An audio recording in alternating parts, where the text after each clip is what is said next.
Here we have the new 2026 Toyota Camry. This one comes in the SE trim level and ice cap. And then we have black fabric and Softex interior. The powertrain consists of a 225 net horsepower, 2.5 liter naturally aspirated hybrid engine. That's mated to a continuously variable transmission. As we come around to the front end here, we do get our LED headlamps along with our LED daytime running lights. And I really like the look here. It's a very nice spec, very good looking car.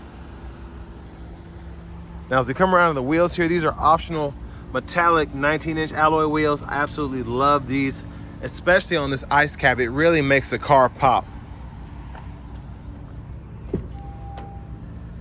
To the door panel, we get one-touch up and down windows on all four doors, power door lock controls, rear window locks. We have our power mirror controls here, and then we have our blind spot monitors in the side mirrors. Bottle holders, auto high beams, traction control, trunk release, gas cap release. And then we have our hood release here. Love these pedals, absolutely love them. All weather mats are included on this one in particular. But here's our power driver's seat. We do get two-way power lumbar support there. But a huge thanks to John Roberts Toyota here in Manchester, Tennessee for allowing me to review this car today. I'll leave a link below in the description. If you're looking to find the best price on one of these closer to home, click that second link down below or the third link. It takes just a minute to fill out your information, and I'll make sure the local dealers are fighting to get you the best price on whatever vehicle you might be interested in. But having the seat up front adjusted for someone of my size, being 6'3" with longer legs, here's my space in the back. Pretty good. Seat back pockets are on both sides. Rear AC vents are there. You get a USB-A and a USB-C charge port. And there is a look at the front from back here. Middle seat folds down, bottle holders are there. And then our grab handles here, we can hang a shirt or a pair of pants on there if we need to.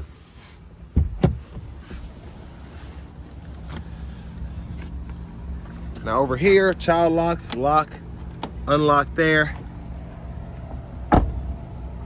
Gas cap. And then as we come around to the back end, love that exhaust.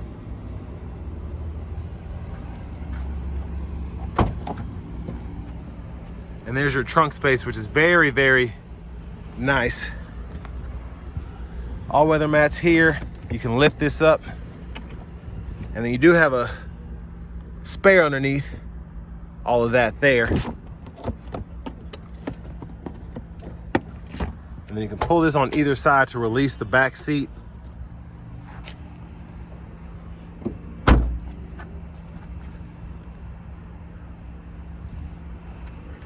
Now, as we come around to the rear passenger side, I'm just going to show you how this folds down because that front seat is up far enough. So folds flat. You run longer objects through to the front. Top tethers for the car seats are behind the seats themselves. And then if you need those lower anchors, right behind these covers. And then you can pause anywhere you need to if you want to take a closer look at the window stickers.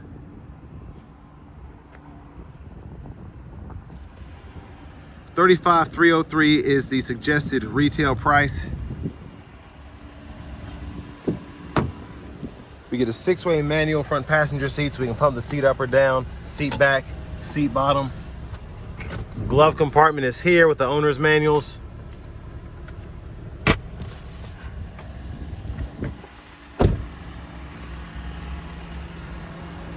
And then as we come back around to the front, just a quick look in the engine bay. And again, that's a 2.5 liter naturally aspirated 4-cylinder made with electric motors, and 225 net horsepower comes out of that setup. Now, before we hop in the driver's seat, just a quick look at the blinkers.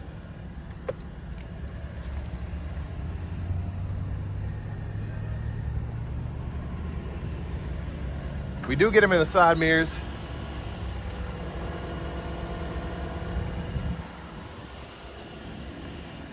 Let's go ahead and hop in the driver's seat. So I believe this is a Softex wrapped steering wheel. There's the horn. Now over here to the screen, we do get the Experience Drive Connect if you want cloud nav. Audio sources include AM, FM, XM, and then we also have our Amazon Music and Apple Music there. Bluetooth connections are done there. We get the wireless CarPlay, Android Auto, a few AC controls here, and then your trip info. You can keep it with that fuel economy and whatnot. Now your settings here, you can go down to general and you can access your units of measurement or language. And then you can customize the sound, software updates, all of that's in the settings. Volume knobs here, you can turn that up or down or click it to turn the audio source on or off. And down here we get our dual zone automatic climate control, so we can adjust fan speed, fan direction, temperature on either side, and then we can turn the S-Flow on so we're only getting the airflow going to the front. Cut the whole system off here. Hazards, oh, my AC's not even on. And then down here, USB-A that goes directly to the radio through the USB-A connection. And then these two USB-Cs are for charging, but you also get a wireless charging pad here as well. Bottle holders, and then for the shifter, hit the brake, push this in, reverse, neutral drive. Come over here, you get those sports shifts if you want to get those simulated shifts through that CVT. And then several drive modes, which include Eco, Normal, Sport, EV mode, and then your automatic brake hold is here. Electronic parking brake, pull up to engage, hit the brake, press down and disengage. In your center console cubby space, you do get a 12 volt. There's a look at the back seat from up here. And the sunglasses holder is here. LED lights. Vanity mirror. And then the stalks behind the steering wheel, blinkers, high beams, and then you have your intermittent wipers with this right stalk here. One time off, intermittent low, high. We can adjust that intermittent frequency right in there. Now, in this SC, I do like that we have the paddle shifters behind the steering wheel, so I might test those out on the test drive. Left side of the steering wheel itself, Bluetooth button. These four arrows in this back button go through that middle part of the gauge cluster, and we can see all sorts of info, including our tire pressure monitors, trip meters, all of that. We can change some of the settings. And then volume, voice recognition. And then on this side, we can go through the audio sources, track list or radio station presets here. And then we have the cruise control, so we can go between regular and adaptive by hitting this button. Adjust the gap for the adaptive cruise there, set the speed, cancel. And then when the lane keeping system is on, we can activate the driving support once adaptive and lane keeping is on. And we'll have the lane tracing as well as the adaptive cruise with that button there. Push button start. Finally, here's the key fob. But next, let's go ahead and take this 2026 Toyota Camry SE out on the road for a test drive. So starting the test drive in this Camry SE, I say this all the time, but the Camry powertrain, the new one from the 25 body style and forward, is fantastic. This hybrid system is so refined, it's so good. You're still getting close to 50 miles per gallon, but this drives better than a 4-cylinder Camry. And depending on who you ask, it might do better than a V6. I like it better than the V6 just because of the fuel efficiency trade-off. You get so much better fuel economy with the hybrid as opposed to the V6, but it still feels as quick as the V6 in everyday driving. Now, if you race them, the V6 might have you, but just having that instant torque from the electric motors and then also having the 4-cylinder here, especially paired with the transmission, it just does a fantastic job.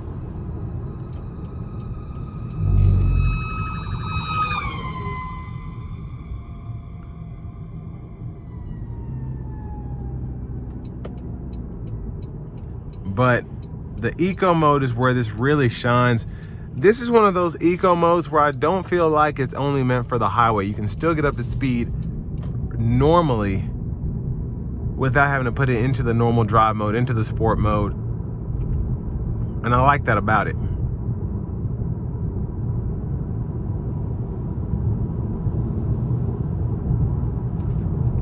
But the best, I mean, there's so much to love about this car, but it's so quiet, it's so smooth. Again, it's so refined. You wouldn't think that this is only the second model year that Toyota's had this this standard powertrain across the board. It's that good, it's that phenomenal. And even on these 19-inch wheels, where you can barely hear the gas engine going, and I'm on this industrial road as well, it's still quiet in here. It's still quiet.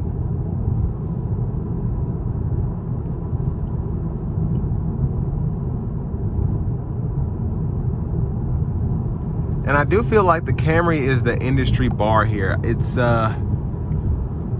again, ever since this model came out for 25, as much as I love the Sonata Hybrid, I feel like this blows it out of the water. As much as I love the older Malibus, and I had 2 of those, I feel like this is a much better car than those. It's just, it checks all the boxes. It's like an A+ in all the boxes in terms of the acceleration, the fuel economy, the overall drivability, the room in here. But the practicality behind this car is, I think, unmatched. When you think about the price point, the standard features, it's and then the reliability, the track record of the reliability of this car, just, it's hard to say no to the Camry Hybrid. It really is.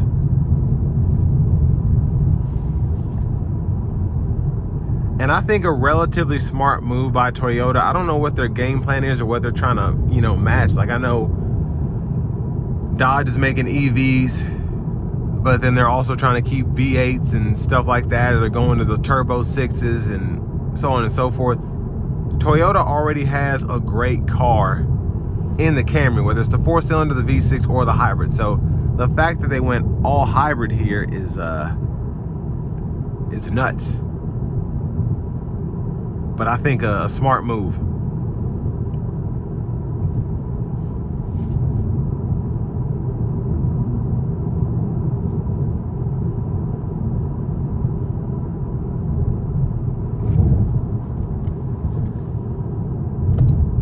And I keep forgetting I've had an Eco this entire time.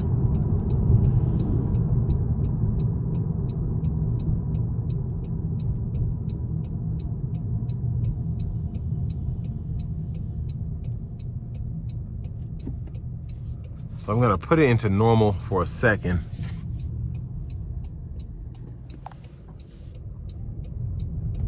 And you get a bit more oomph coming out of the corners in the normal drive mode.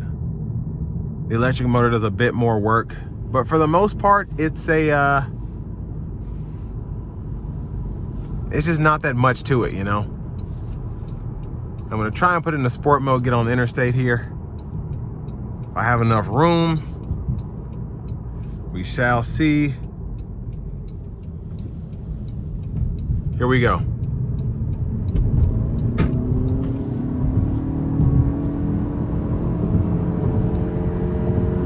So quick.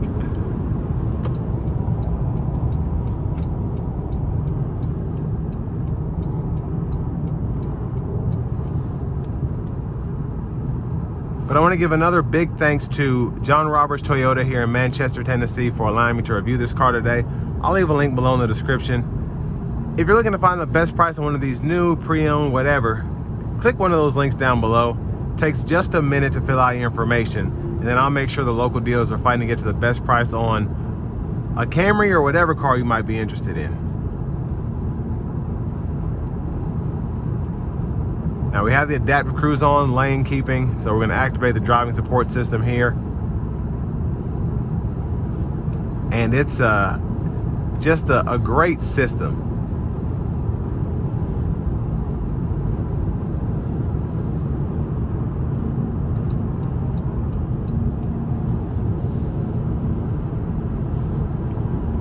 And it just makes it that much easier for longer road trips. You want to keep both hands on the wheel, obviously, but You don't necessarily have to, but I don't recommend doing that again. I'm just showing you how good the system is. But the lane tracing assist is great. The adaptive cruise is great. The car itself is just, it's a knockout. It really is. There's not one thing I can complain about this car. The ride quality is good. The sound acoustics are good. The steering wheel feel, the brake feel, everything feels great in this car. Even the infotainment system, it's a smaller screen, but still everything you need is in there. And it's not necessarily intruding on your line of sight at all. It's not even poking out like some of the other Toyota systems do. And I love the optional wheels here, especially in the ice cap. I think they really do make this car pop even more than the standard wheels do. And Toyota did a good job with those as well. None of the wheel choices that I've seen are awful.